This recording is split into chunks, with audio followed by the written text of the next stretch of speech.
Emakeel on nagu vaikne osavulin läbi metsaraja.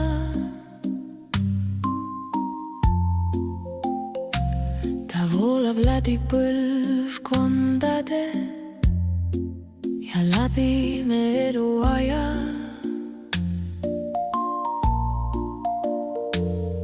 Emakeel on nagu lapse esimene öeldud sõna.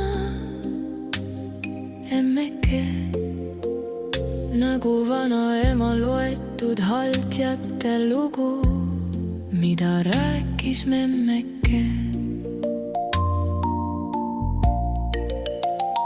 Emakeel on nagu kaunis hällilaul, mida kuulates tuleb uni lapse silmile. Ta rendama viib unistuste pilvile. Emakeel on nagu ustav kompass, mis alati juhatab tagasi koju. Ta kunagi ei reeda,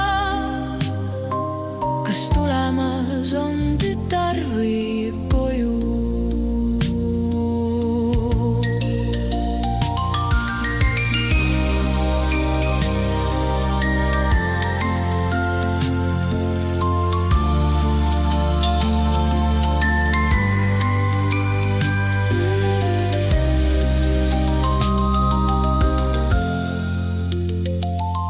Emakeelest saab rahvast tuge ka rasketel aegadel.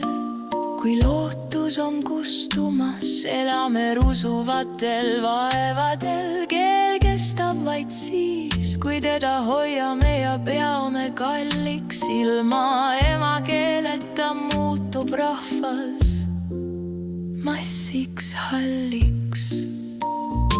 Iga täht ja silm kannab endas oma rahva armastust. Hoiame siis oma keelt kui aaret, mida vajame me just.